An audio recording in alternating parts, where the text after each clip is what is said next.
My name is Johan Morrison. I'll have this lecture. I'm sorry about the misunderstanding last week about changing the lecture and lecture halls, but I hope that's okay. This particular lecture will be a lot focused on the elaboration that you will do either this week or next week. So if you take notes and follow this lecture, you have at least half, or a bit more than half of the preparation for the lab exercise. So that's just an advice. We will film this lecture as well. So if you fall asleep, there will be a retake, but maybe it will not be online before the lab exercise. So do stay awake. There will also be a few photos of some of you taking notes during the lecture that we can use in the film later. If you don't like that, let me know in the break, or tell Ingrid in the break that you don't want to be photographed. We won't film you. We will mainly film me and the blackboard. Okay, questions about that or comments? Are you a very quiet group, or you usually ask questions during the... If you have any questions during the lecture, please just wave or shout me down. I'll try to answer them, and you can also find me in the break and after the lecture.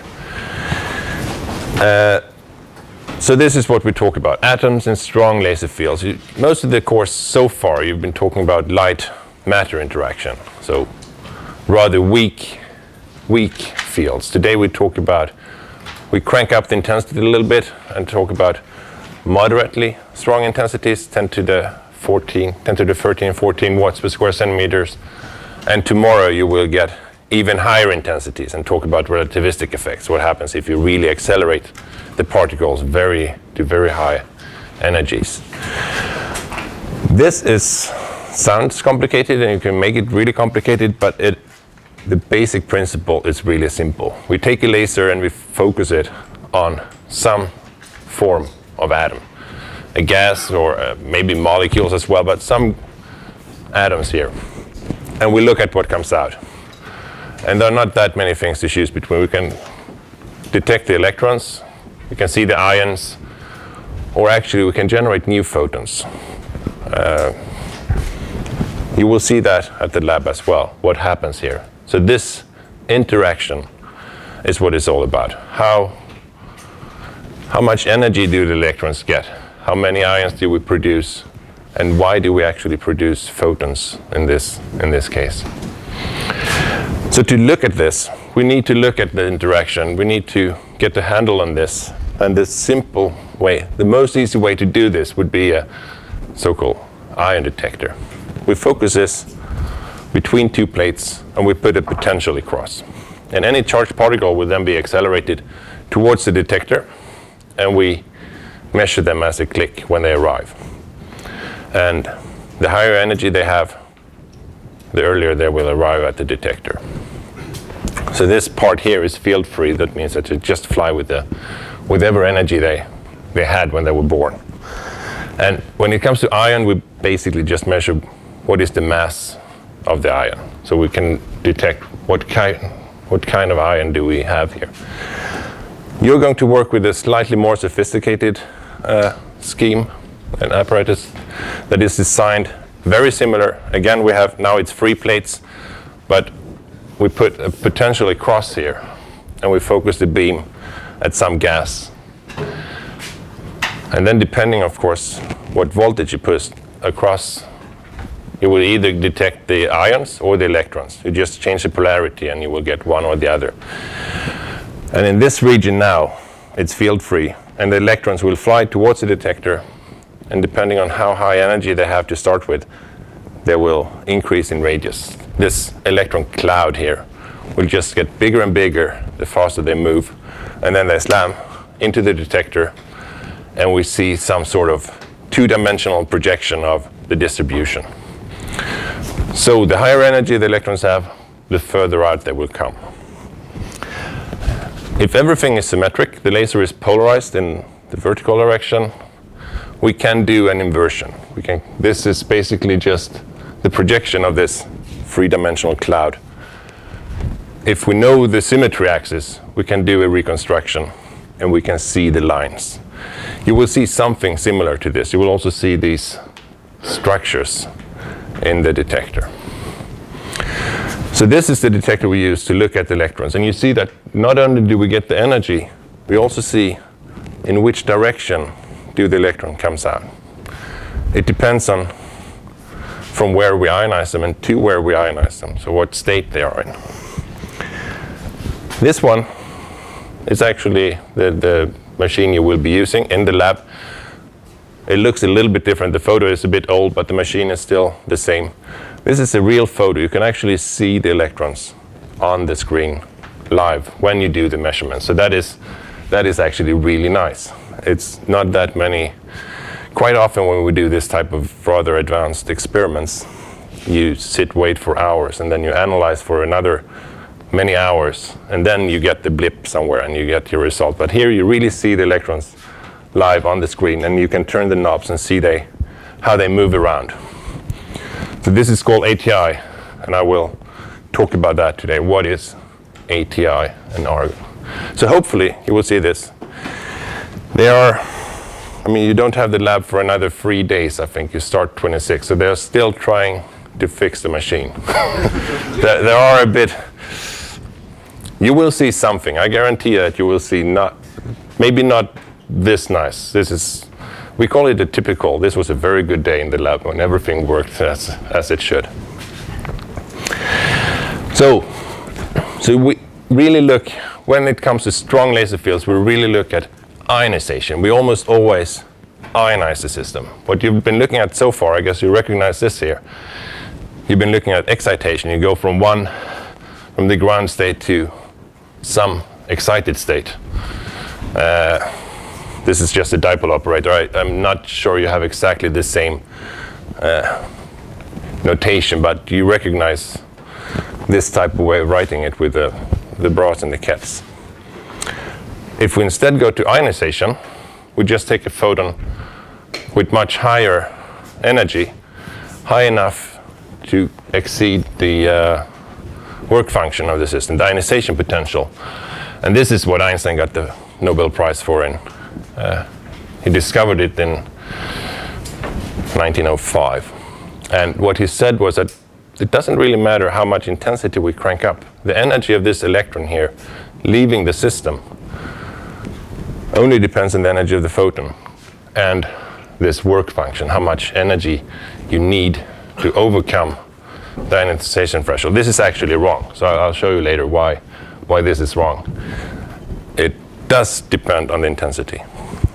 The final energy, and this is what you will see in the lab. You can really change this. If you crank up the intensity, you have the possibility to actually prove that Einstein's Nobel Prize was wrong. Maybe we cut away this part of the movie. So we ionize, and when we ionize, there are these selection rules. The rules are the same as when you excite something. There are a few. You change the L quantum number by plus or minus 1, which means that if you start with helium, for instance, you start in an S state. The only way to go is you will end up in a P state. Whereas if you go from argon, where you start in a P state, L equal 1, you can go either plus or minus, and the final state will be a mixture of these two. So you will end up in S and a D state. It will be a combination of the two. And if you make it more complicated and have circular polarization, you will also change the magnetic quantum number. So how do we distinguish this in the experiment? I told you that the angular dependence, we can see the angular distribution of the electrons. And that is different depending on if you ionize to a P state, an S state, or a D state. So we can really tell these states apart. You've seen the spherical harmonics. And when we then go to the simple case, the S state, when L equals 0, M equals 0, it's perfectly symmetric. You ionize in all directions.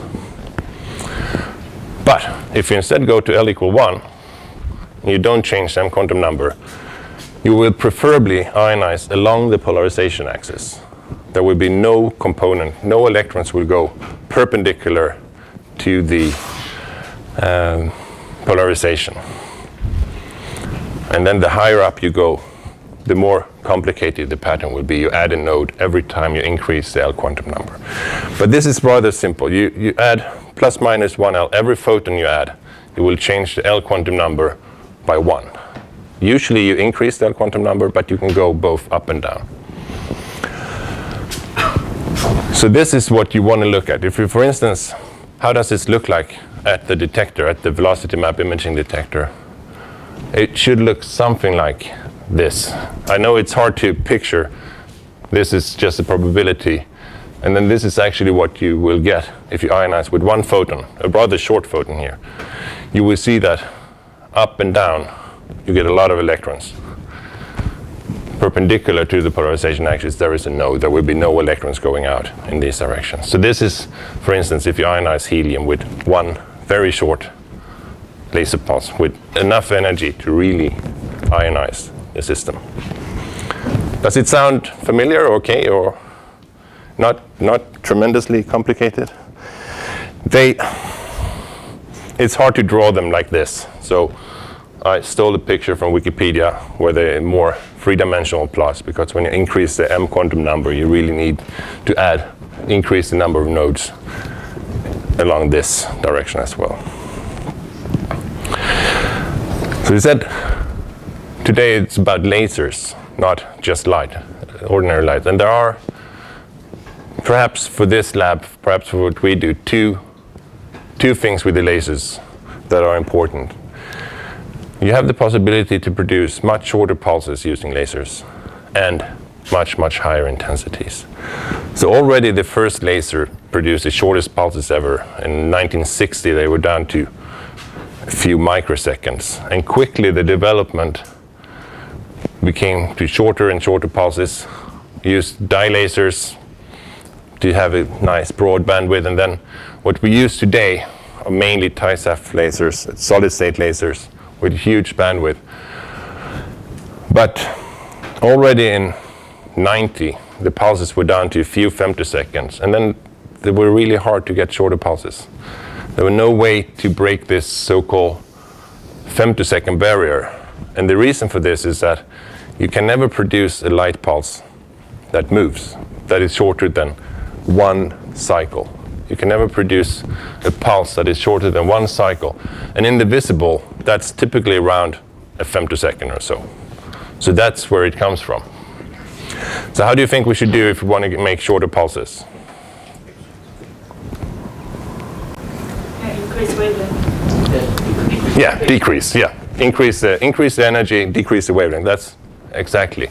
And that's what we did. It's just so hard to produce lasers in this wavelength region. It's easy to do it in light, but to do it in UV or X-ray, it gets harder and harder and harder. But it's exactly the way we did it. So in 2001, we managed to break this barrier and produce pulses that are shorter than 1 femtosecond in a process called high-order harmonics, and that's your teacher who invented this process, or discovered it, Anne Louier. Already back in 87, she showed the first harmonic spectrum. And then it took 10 years to show that you could actually use this light to produce attosecond pulses, pulses that are shorter than a femtosecond. So, but yeah, that's your responsible for the course actually showing this, the ability to do it. And you will actually see this in the lab. You will also try to produce these harmonics. The other aspect is that we get higher intensities with lasers. We can go very, very high in intensity. This is sort of a selling plot of how high intensity you get. There was also a plateau for a long time. It was hard to get higher intensities. And in the 90s, they discovered a technique called short pulse amplification, where they stretch the pulses, they amplify them a lot, and then they recompress them. And now we're not really up to 10 to 25, but we are going in that direction. The intensity is really, really high. It's hard to imagine how high these intensities actually are. You will see a few comparisons soon. But when we have these high intensities, things start to happen that you don't normally see. you can do things like multiphoton ionization. You take two photons on top of each other, and since intensity is so high, there is actually a probability that there will be two photons at the same place at the same time. So if one photon is not enough to ionize the system, maybe two photons will have the sufficient energy. Does that sound weird? It's not that weird. It'll get more weird soon. It's just intensity squared. So that it's not, you really need to increase intensity to see this effect. But if you can take two photons, of course you can take four photons. And if you start doing that, what will the final energy be? Einstein would say that, okay, it's just 4 times the energy minus the ionization potential, or the work function. We'll see if this is really true. But I added a number of photons so that you ionize. But why should you stop there? What says that you can't continue here? You already ionize, but there are so many photons around, so you absorb one more. And this is what it's called above threshold ionization. So if the intensity is high enough, you can actually add more energy to the system. You pump in more energy to the electrons than they need to be ionized. But to do this, you really need a very high intensity. And this is what Einstein couldn't predict. He couldn't see these intensities coming, because intensity is way higher than anything they could think about in 1905. So this is the other effect you will see. You will try to do this also in the lab. The first time it was seen was in '79, and here is the data from this little blip here. It's actually the above threshold ionization. So this one is ionizing with a number of photons, and then adding one more, the electrons came out with an energy that was actually 1 photon higher. This is pretty cool, actually. This is, and you will do this, and hopefully with many more photons at the same time. The other one here is just a reference with double, where the photon had double the energy, so they knew it would come out at the same place as this one. So it's just to calibrate the measurement. So what is the first exercise here? What is the energy of an electron in a laser field? We have a free electron, no energy, and on comes a laser pulse. When it passes the system, the electron will remain afterwards. There will be no more energy. It might not be at exactly the same place, but it will have no energy. But what is the energy of the electron while the laser pulse is on? So what is it? It's wiggling, and we call it the pondomotive energy. So we should try to calculate a little bit backwards. What is the energy of an electron wiggling up and down in a laser field? So first, some definitions. We have start with the laser field.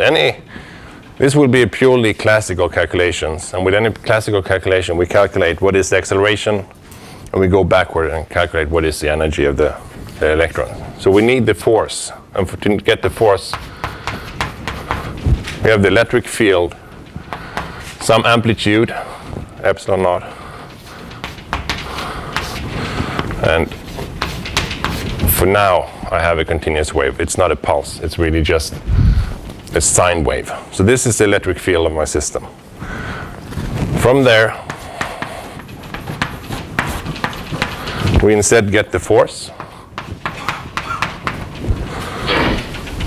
which is basically the charge of the particle times electric field. So the charge of the particle is minus E, and then the electric field, E of t. And then Newton said that this should be equal to the mass times the acceleration. This first derivation will be rather straightforward. So we pick out the acceleration.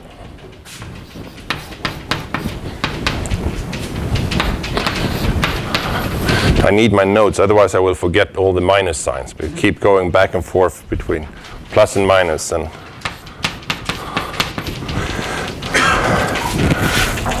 so it's just this one, and then we plug in the electric field here, and we get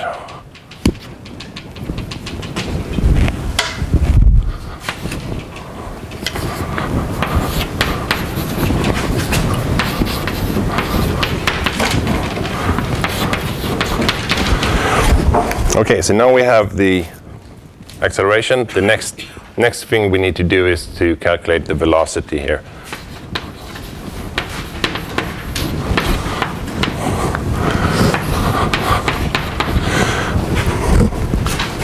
And here is where you need to keep track of the minus and plus sign. So this minus sign will still be there, and then we integrate, we get the plus E over m epsilon naught. The inner derivative here is taken care of by 1 over omega, and then it's cosine omega t. Now we're almost there. Now we just need to finally calculate what is the energy of this electron. So this is rather straightforward to follow. This is the velocity of an electron in a laser field. It's moving up and down.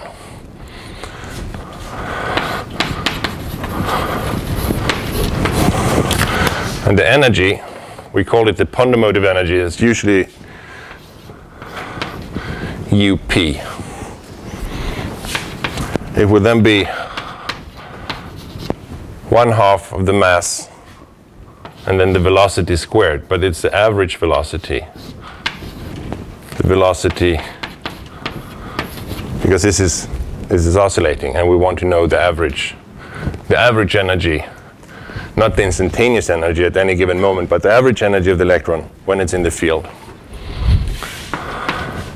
So we take this, we square it, we get E squared, the amplitude squared.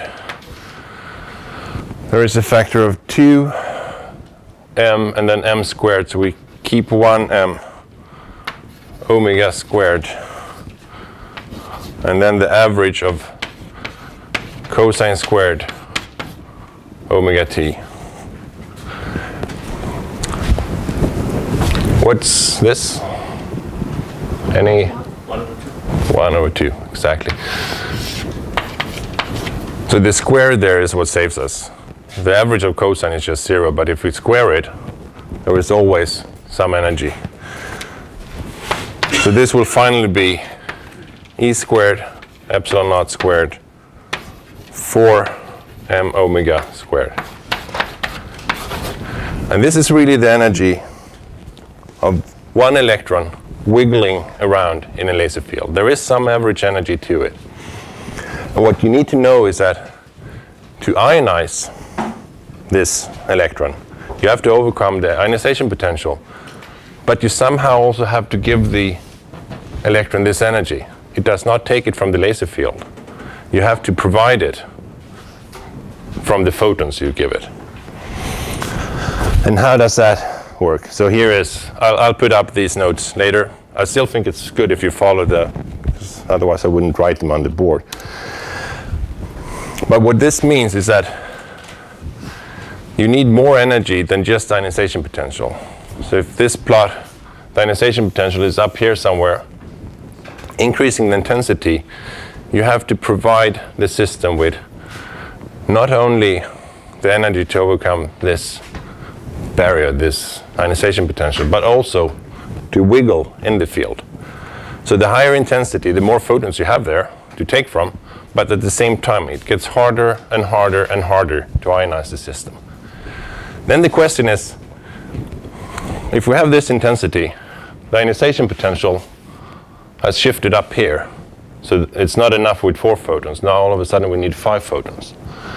But what will the final energy be? Take 2 minutes and talk to your neighbor. Will it be this first, the little one, the part here in excess, or will it be the whole thing? Enough. I'll soon provide the answer. So which means it's really, of course, really tricky to answer for you guys now. But what do you think? Any? Well, after the laser field is passed, the atom should not have any like extra energy or something. So I think it will be the big one. No. Yeah. Good. That's one correct answer. The other correct answer is that the laser pulse passes so quickly that it has no time. It can actually be both. it was a very good answer, and it really depends on how long the laser pulse is. It's a trick question, but the answer you provided is right. If you have a rather long laser pulse, you produce a potential hill. The laser passes, the electron is quivering up and down, and as the laser pulse passes by, the electron will get back that energy. So it will stop quivering, and it will get the energy from the falling off this potential slope, so just like you said. That is, if it has time to move out and leave the focal volume before the pulse is completely over, it will get this extra energy. If it does not have time, it's a different story. So how long does it take? It's about, I mean, this is roughly, focusing a laser tube, you can focus it down to about 1 micron, a little bit longer. And the time it would take to leave would be around a picosecond. So that's more or less the difference between a long and a short pulse in this case. So if the pulse is longer than 1 picosecond, then yes, the electron will get all the energy. If it's shorter than 1 picosecond, the electron has no time to leave the focal volume before the pulse is over, and it can't take back that energy, and it will actually get the less energy.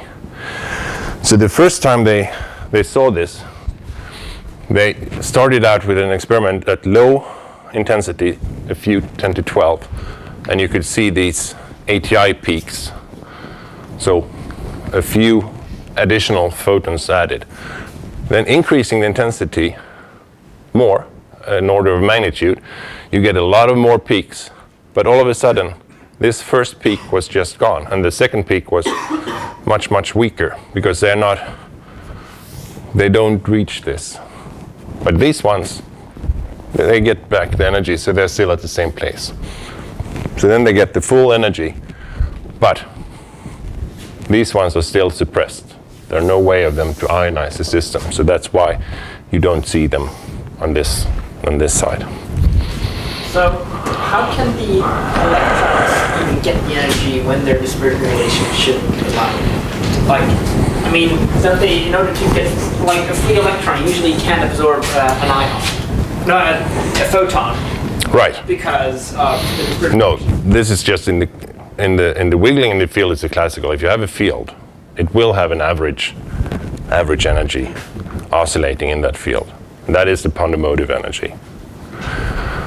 Yeah, so, but I mean, when the electrons get the additional energy, they just get it in additional wiggling, not in additional velocity. No, adding one more photon, you will increase the velocity. You will increase the velocity of the electron. It will move faster and faster. So the more photons you add, the faster the electron will move. And you have to do that while the electron is next to the ion to pick up. There need to be something. That's why all the photons have to be there at the same time.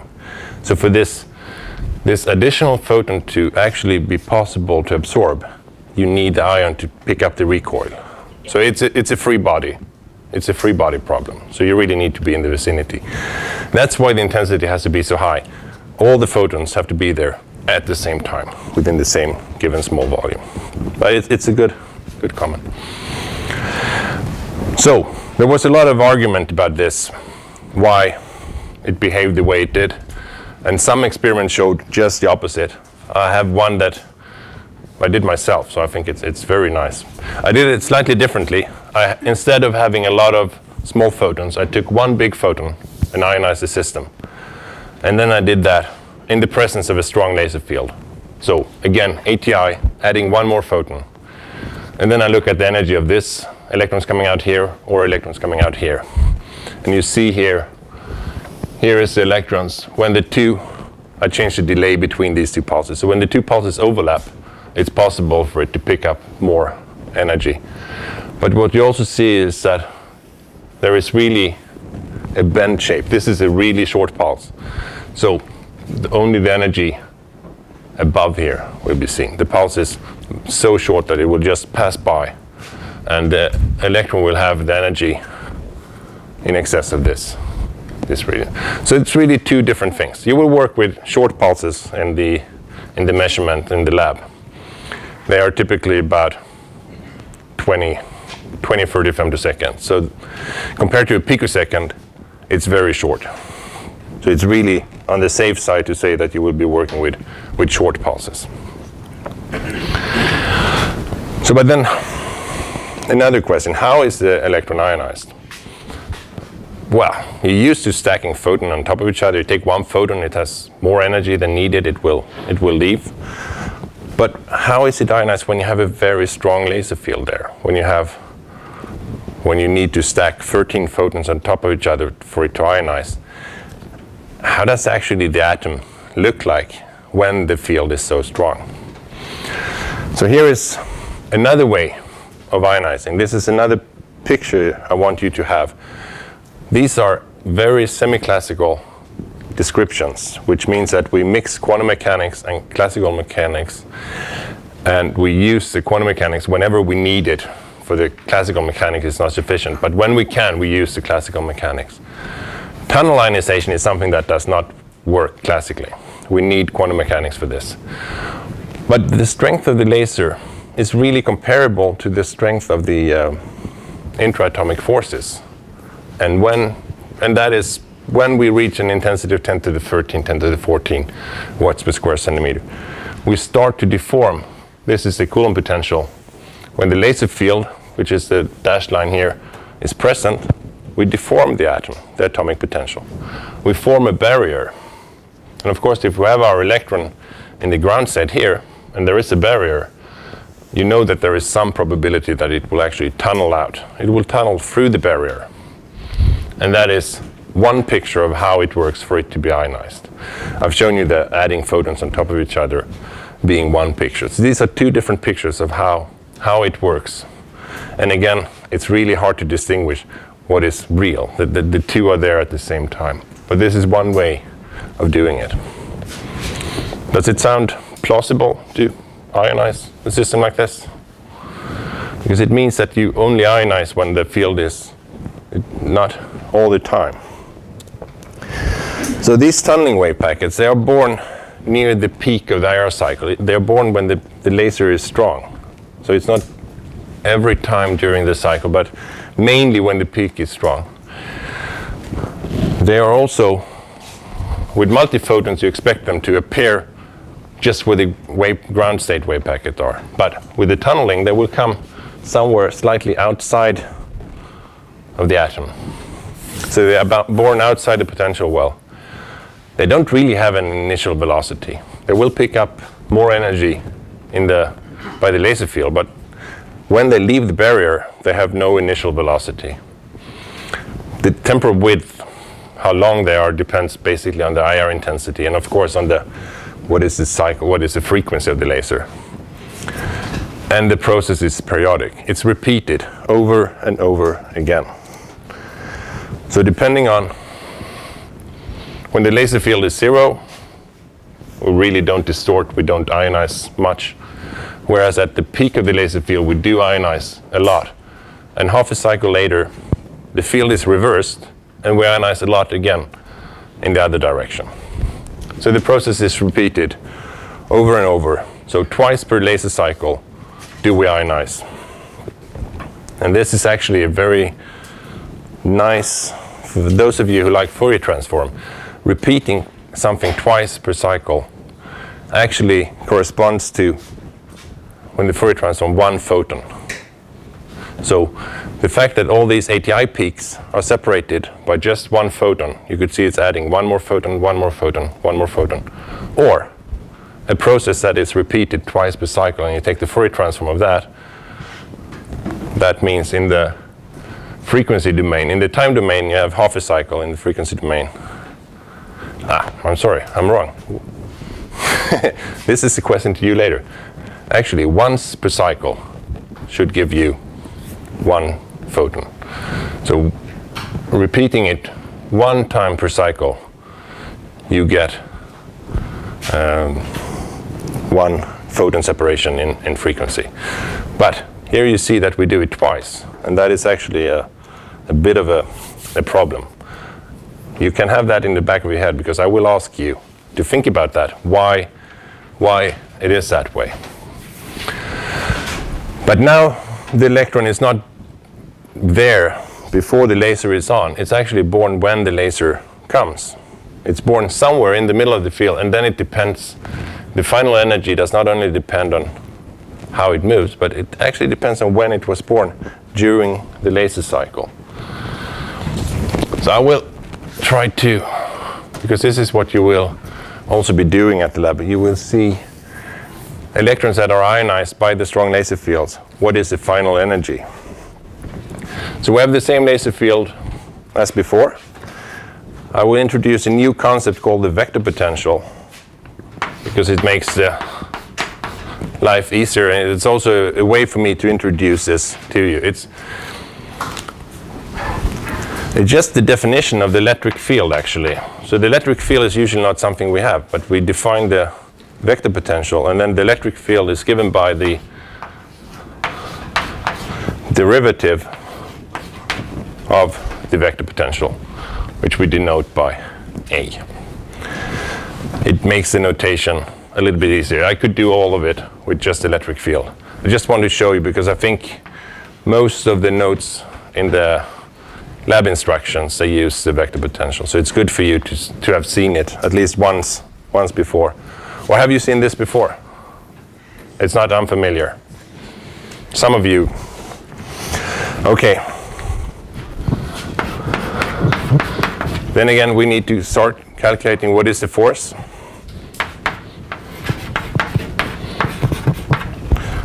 It's the derivative of the momentum minus E. Again, it's a sinus wave. We calculate the momentum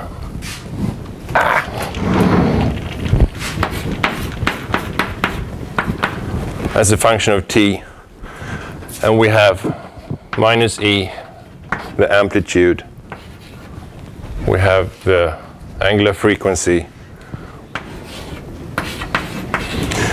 cosine omega t, and now what I ignored previous was the initial time.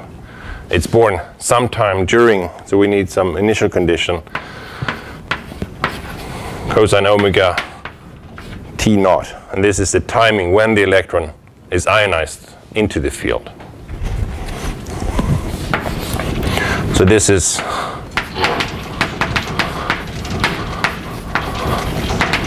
the initial timing, and then of course we could say that it has some initial momentum, some velocity to start with, but I said that the tunneling wave packet principle has no initial velocity, so this is zero.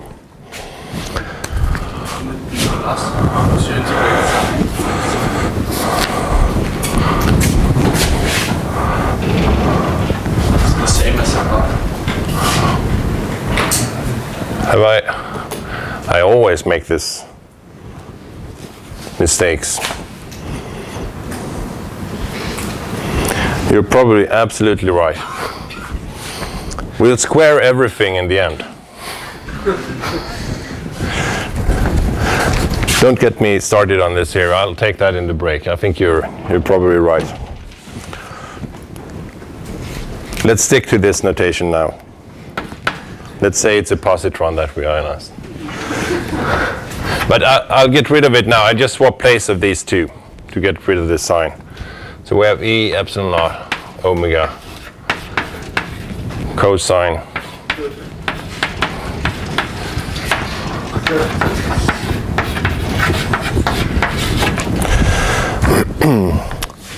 so this is basically the vector potential. The vector potential as I defined it,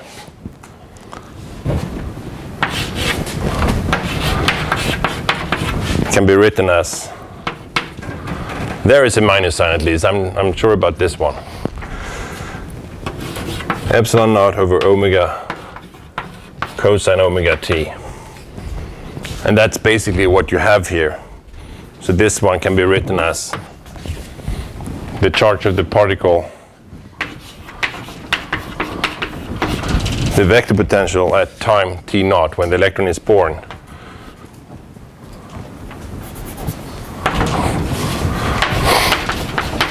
minus the vector potential as it's wiggling in the field. And we call this part here the drift momentum. This is the energy depending on when it's born, minus E times the vector potential. So it's almost the same as we had before.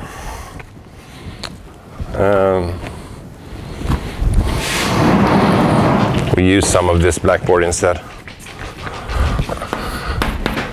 We have the energy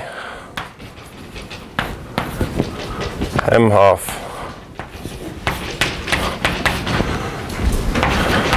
the average of the velocity squared.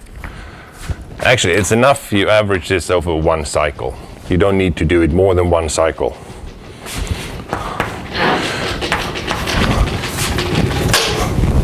There are so many of these.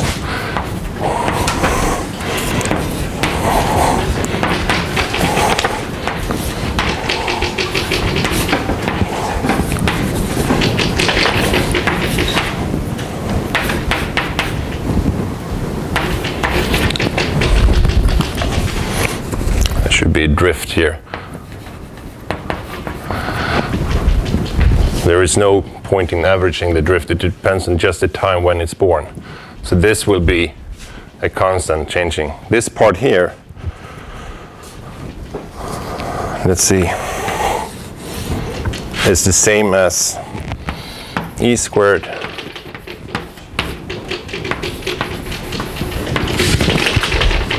whoa.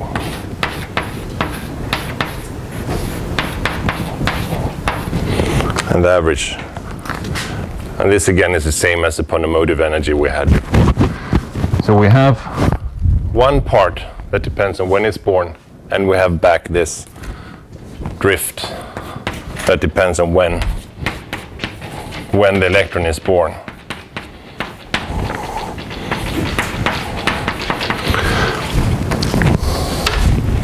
With the reservation for the sign might be, I'll have a look into that. But you have two parts. You get back this quivering. You need the energy for the electron to oscillate up and down in the laser field. But there is one more component. There is a drift component that depends on when it's born.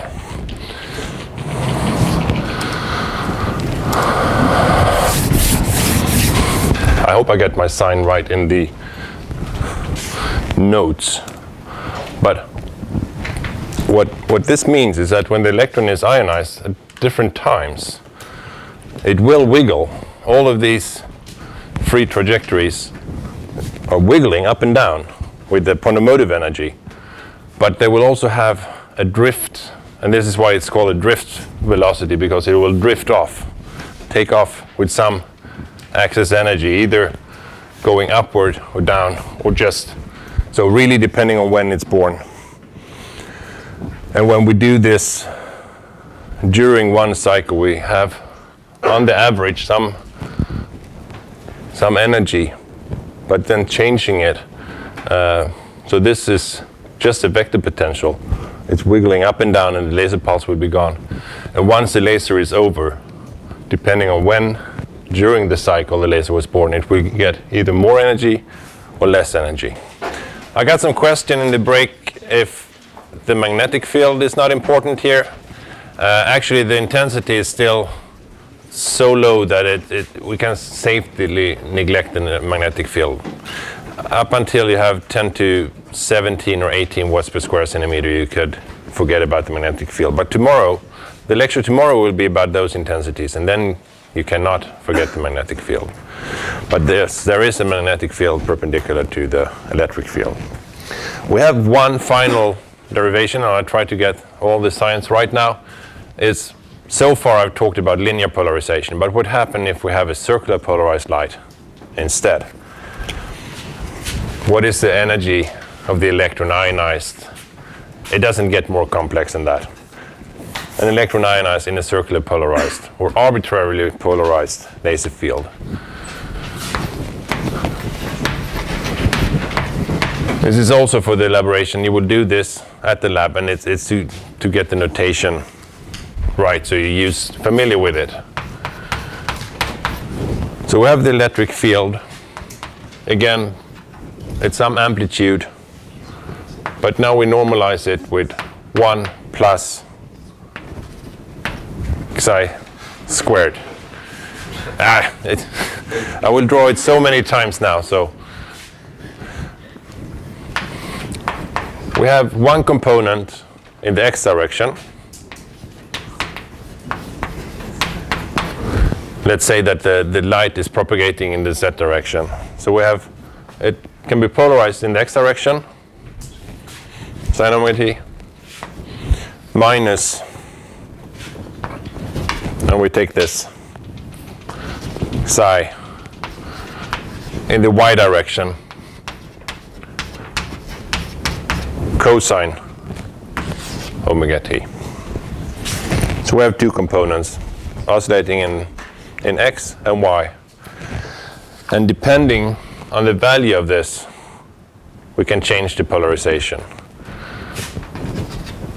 So if this is 0, it looks exactly the same way it did before, and we have linearly polarized light.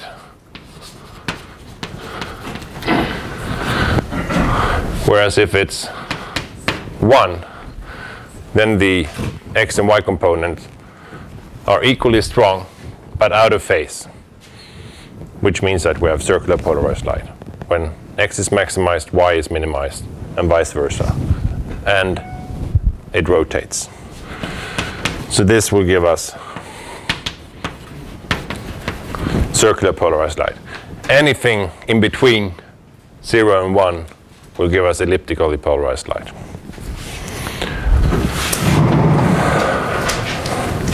So we do the same. We want to know what is the energy of the electron ionized into this arbitrarily polarized field. We start with the force. I would not use the vector potential, it just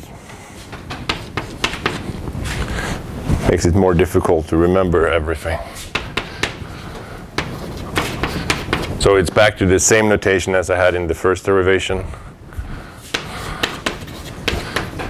The acceleration, a of t equal minus e over m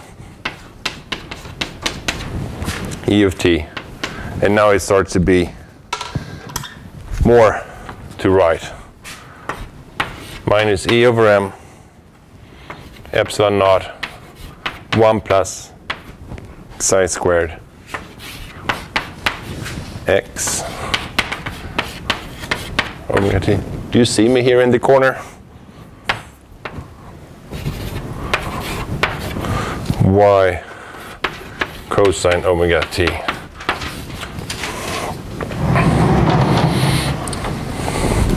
So now we've calculated the acceleration. You have an exercise rather similar to this, I believe, and it's also in the preparation for the lab exercise.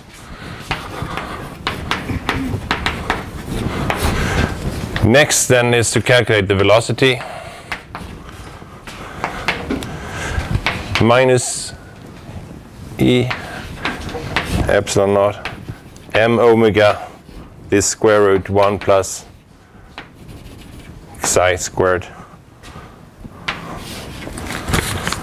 We have in the x direction cosine omega t naught, and the y direction sine omega t naught And this whole thing is the drift. This is the energy it has once the laser pulse is over. Then we have the oscillating part in the x direction, cosine omega t, and in the y direction, sine omega t. And we want to know what is the drift energy.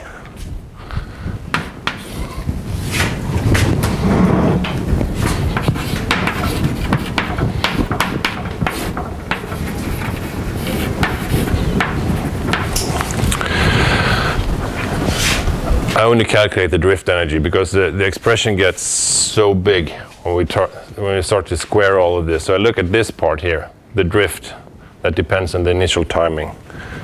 So that will then be half the mass, the drift velocity squared, which is e squared epsilon naught squared over 2 m omega squared.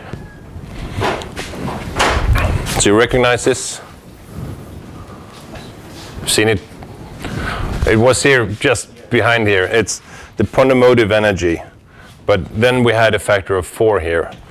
So this is then 2 times the Pondemotive energy, this factor in front here. Then we have this, I should use 1 over 1 plus this squared. We have, in the x direction, we have cosine omega t naught, and in the y direction, sine omega t naught. And then the whole thing should be squared.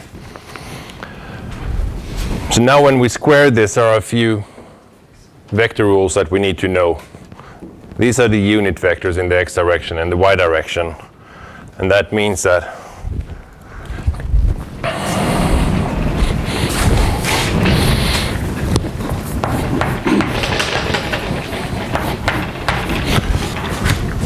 they are shaking so much, these boards. It's annoying when you stand here.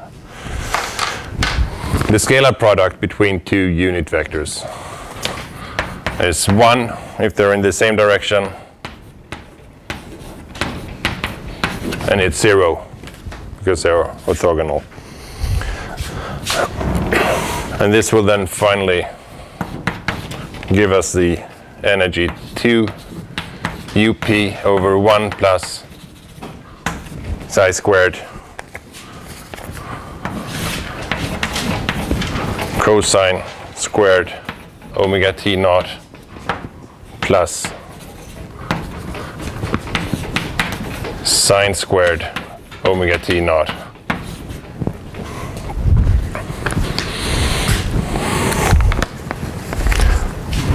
And depending on the polarization now, we will get different final energies. If we have linear polarized, we should get the same as we had before. Linear polarized, then psi equals 0, and it will give us a drift energy equal 2 times up. This is 0, this is 0. So here we have 2 up cosine squared omega t naught. So it depends on the timing. The final energy depends on when it was born. It could either be 0 or 2 up or anything in between. So we have 0 is smaller than equal to the drift, smaller equal to 2 up. So when you look at this, when you do the experiment, you have a certain intensity, you can calculate what is the Pondemotive energy, you get what is the maximum energy the electrons will have. And when you send in the light, you will see electrons everywhere between 0 and 2 up, because there will be electrons ionized all over everywhere during the cycle. Then comes the really nice part that you should really look at when you do the lab, is that you can change the polarization by just rotating a quarter wave plate. You can go from linear to circular polarized light by just rotating one plate. And what happens then? We go to circular polarized light. Now all of a sudden this is 1. This will give us a drift energy that is 2 UP divided by 2, because this is 1 now. And then we have cosine squared something plus sine squared something, which is basically, this is just 1. And this equals to UP. No matter what the time is, it's always UP. So you start with linear polarized light, you get electrons everywhere between 0 and 2 UP. You rotate a quarter wave plate and you see that all the electrons all of a sudden just end up with one single energy. There is some uncertainty. For elliptical polarized light, of course, it will be in between. It will be more than 0 and less than 2 UP. And the more circular you go, the closer you will come to UP. This is actually pretty cool. You should really do that when you're in the lab. You see it on the screen. You will see electrons like I showed you, and then changing, you will all of a sudden, they will be concentrated just at one radius. It's not a super sharp, because the laser pulse has an envelope and Heisenberg is messing with things, but it is really clear. The effect is really clear. So do look at that. So this is most of the things for the lab. The rest, there will be no more derivations on the board.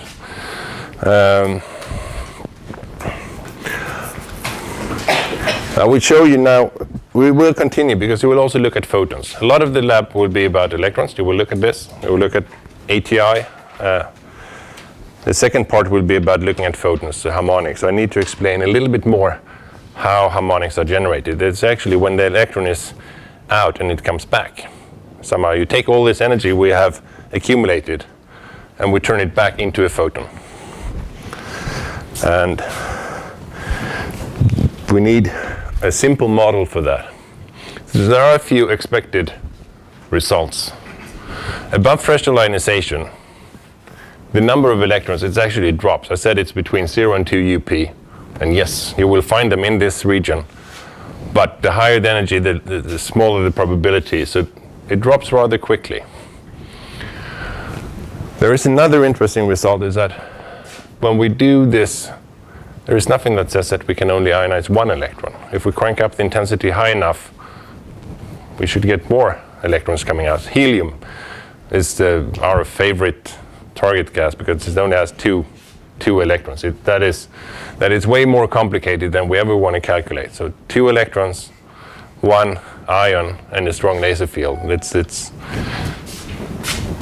you're laughing. It's actually quite nasty. Cranking up the intensity, the number of helium plus ions will increase, and eventually you have ionized them all. It saturates. At some point, you start to see a lot of helium 2 plus. You ionize one more time. So you expect to see this. However, this is what they see. You go from this to this. You see electrons all the way up to 10 UP. So all I said before is wrong, because in the experiment, you really see all the way up to 10 UP. And these annoying H2 plus, they start to appear way, way earlier than you expect, at much lower intensity than you calculate. This is the calculated line, which we actually can calculate in helium. But it has nothing to do with reality. And this, again, is what Anne did. She's been doing a lot of things. I think, actually, this curve is her experimental data. It's very interesting. Why do these why do these doubly ionized ion appear so early at low intensities? And here it's again is Anne's results. We see photons coming out. We see photons that are odd multiples of the driving field. And we see a lot of them. And they have the same For low energy, it's okay. We understood this. We expect, like the ATI, to drop very quickly. We expect to generate third harmonic, fifth harmonic, seventh harmonic. But here it's up to harmonic 31, 33. And they have almost the same intensity. So all these three effects were a bit puzzling, to say the least, in the beginning of the 1990 or so. But they can all relate back to the same model. So the three puzzling observations are the high energy ATI, up to 10 UP instead of 2 UP. Double ionization at low intensity, much lower intensity when we think, and high order harmonics. Why do we see these photons with so high energy? And in 93, 94 came a model called the three-step model. It's again a semi-classical model describing this process. And it is really simple, and it explains it so well. It can't explain the number of everything, but it can really explain the details about how things work. In this model, we start this. The first step is we assume it's tunneling ionization. We distort the potential, the electron tunnels out. This is actually my postdoc supervisor who did this, to describe this theoretically. And the more semi-classical model is by Paul Corkum. What happens then is we treat the electron classically, like we've done now. It is free, it's out in a strong laser field, it will gain a lot of energy, and depending on when it was born, it might actually be driven back, and it might come back with huge amount of energies, because the laser is so strong, it accelerates it back to the core. And here, something will happen. You have your atom, ion or atom, depends on how you see it. A lot of the electron is still left in the ground state. So the same electron sits here and is free. That's where the quantum mechanics comes in. And the electron interact with the system.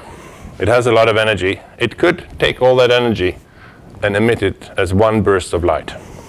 That would be harmonics. It could knock out a second electron. That's why it's easier to ionize at low intensity. So these three, the high kinetic electric energy is really like a slingshot. You take the, what you do with the comet, it picks up energy when it's close to the orbit, close to the sun. The electron will come, it will just miss, and it will swing around and go back. And if you do that and time it properly, you change the phase with respect to the laser field. So the electron comes out again, and it gets more energy. So it rotates around the nucleus, and it picks up more energy. It gets accelerated one more time by the laser field. And if you sit and do that calculation, it turns out to be 10 point something something UP. So you can really get, but just the timing of this event. Non-sequential is that the electron comes back. It sees another electron sitting there in the atom, and it knocks it out. It basically just collides and kicks it out. Or you take all that energy and it recombines to the ground state, sending out a photon.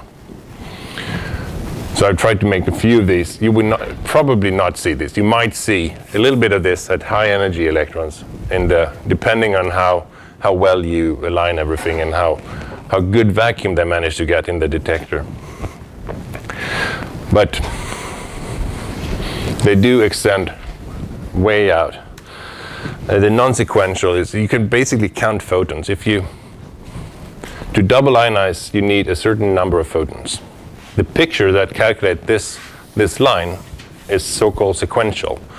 It takes into account that you use a number of photons to ionize one more time, and then you say, okay, this system relaxed to this state, and then at some later time you ionize it again, this system. Then you need 4 plus 5 photons in this schematic drawing.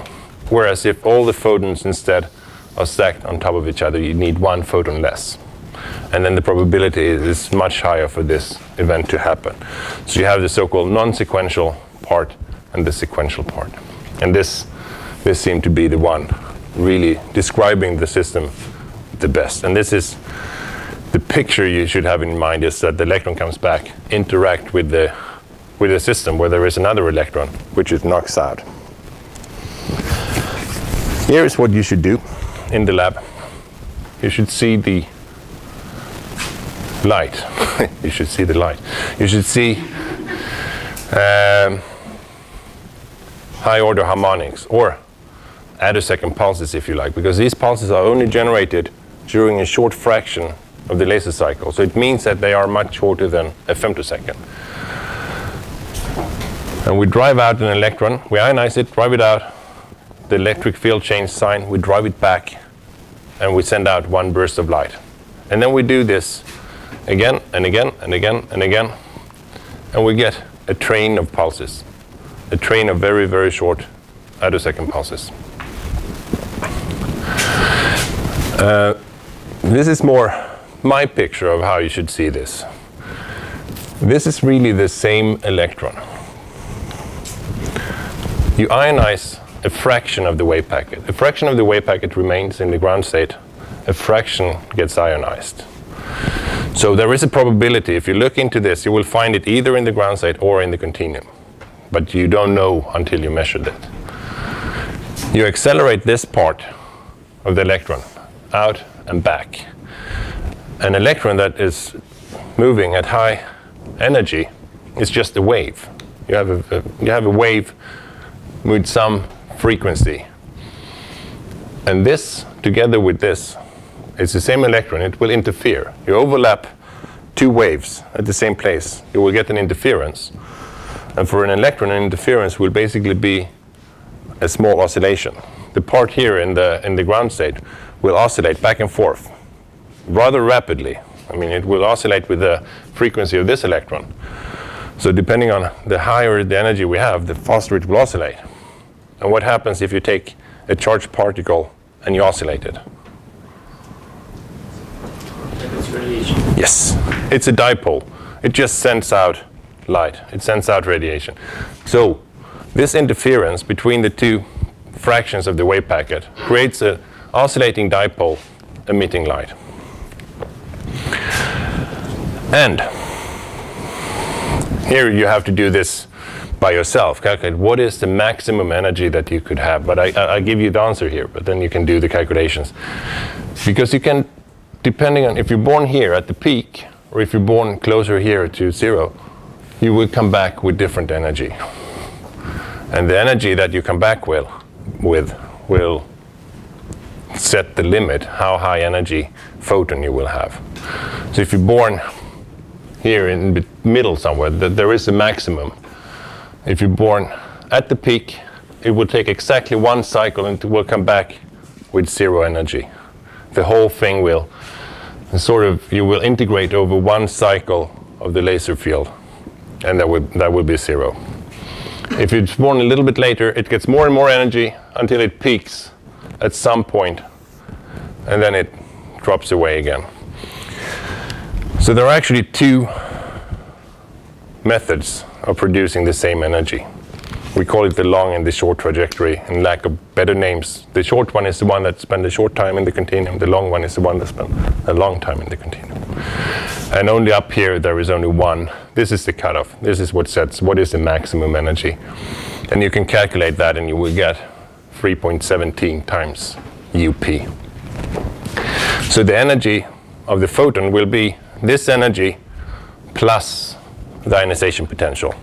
It also had the extra energy from ionizing the system. Does it start to get more difficult, or? You're so quiet. It's a very, very quiet class. I don't know if it helps, but for me it helped. This is a mode-locked laser. How many have seen a mode-locked laser? A number of you took the laser course. It's really the same analogy. You will all see a mode-locked laser in the lab. That is what you will be using. So you have these frequencies. These are your harmonics. If you take one of them, if you filter out one single harmonic in time, that will be on the order of the laser So it will be a couple of femtoseconds long. If you instead could take a lot of these and make sure that they're synchronized, they're all locked in phase. That's where the mode lock come in. You get the train of attosecond pulses. And here is the Fourier transform. Since these are spaced with 2 omega, these will be spaced by half an omega. Sorry, half a cycle. And the other picture, the time picture, of course, is you get one burst every half cycle because the field reverses every half cycle. So here's the question I warned you about. Why do we get only odd harmonics when we had both odd and even ATI peaks? There is something to this Fourier transform that something is wrong. In one peak, the ATI peaks, we see one electron at given separated by odd and even. Either, I mean, in frequency they're separated by one photon, whereas the harmonics are separated by 2 photons. Again, take a short minute with your neighbor and discuss and see what is the difference between these 2 processes that breaks the symmetry.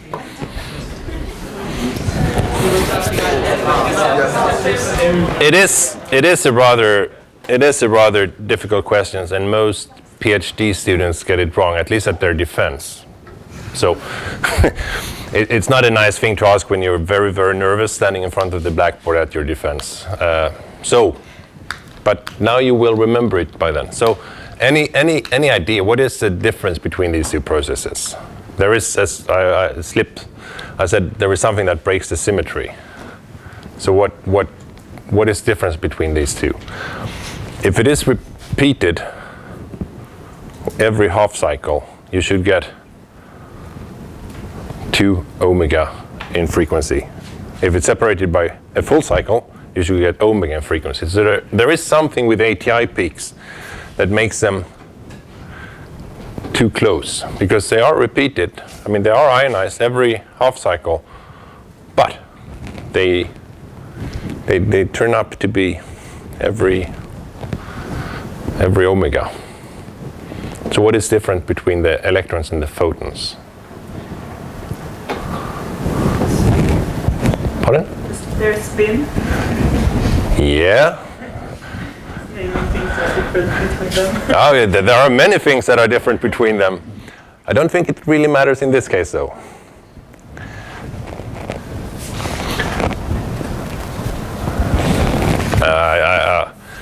What happens is that the electrons in the field, when they're ionized in different directions because you change sign of the field. So once per cycle, they're ionized upward, and then once per cycle, they're ionized downward. And then one cycle later, they're up again and up again and up again. So in that direction, the periodicity is actually a full cycle. And that's why if you look in the up direction, the electrons coming out there, it's as if they are repeated once per cycle, and you get the spacing in frequency corresponding to 1 photon. Same thing in the down direction.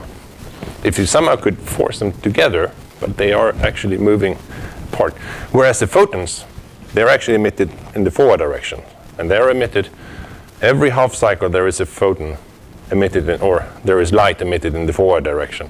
So in the forward direction for the light, the process is repeated every half cycle, and that's why you get 2 omega for the harmonics. This is actually quite nice. It's just a Fourier transform, but the important thing is that the ATI, the electrons are driven out back to back. They go in opposite directions, whereas the photon go in the same direction.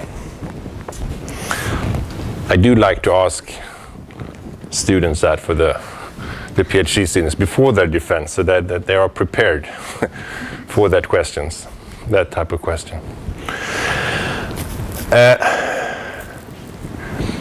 So now the rest will be commercial for what I do and what I like to do. No, but how can we take this, what we know so far, and do something that we can generate only 1 pulse per cycle? I want to build a stroboscope, and then I want to control the timing of my pulses, and I want just 1 attosecond pulse every cycle, so I can have full control of what's happening. It's easy to look at this. The only thing to do is you need somehow to get the more harmonics. You need to double the number of harmonics. So if you want to, in the simple Fourier transform picture, if you have 2 omega spacing here, you have half an omega here. If you have 1 omega spacing here, you get 1 cycle apart here. And the way we do this is by adding a tiny bit of second harmonic. We add a little bit, if this one is red, we add a little bit of blue, and then all of a sudden the laser field looks a bit weird. We break the symmetry again. Electrons ionized here, they don't see the same field as electrons ionized on this side. And it works really well. This way of adding perhaps 5% of double the frequency, you do get harmonics that are both odd and even. And then, of course, you have one more control knob. You can play with the timing between the fields, and you can start really controlling these pulses. But for one time delay, you get 1 pulse per cycle. And then we can start to go back to this angular distribution. You ionize something. This is just ionizing helium with a short single attosecond pulse. Now if we do that in the strong laser field, we can do all of the things we calculate. We can add energy, we can push it around. So by selecting when this attosecond pulse comes with respect to the laser field, we can push the electron either upwards, unaffected, push it down. We can start to control where do they end up. So this is not really ATI, but it's very similar to all the things we talked about. We take, instead of ionizing tunnel ionize, we take an attosecond pulse and ionize it. Because then we can control when, during the cycle, we do ionize the system. And depending on when it's ionized, the electric field will either push it upward or downward. And we can really probe this, all of this we said before, but do it in real time. So we can follow the electric field of the laser. These pulses are rather weak. They are, to be honest, we could do with a bit more photons in them. So instead of having a single pulse, what I did was I took a train of pulses with 1 pulse per cycle, because then they will all see the same field. If they're separated by half a cycle, they will see opposite fields. But if they're separated by 1 cycle, they will all see the same field, and they will all be kicked in the same direction. So we call it a stroboscope, a quantum stroboscope, because it's a quantum interference. So all the electrons will interfere. So we get an n-square scaling, which is nice. The drawback is that we don't get this beautiful continuous structure in the electrons, but we do get a lot of lines because we repeat the process many times, and then we get an interference between the electrons.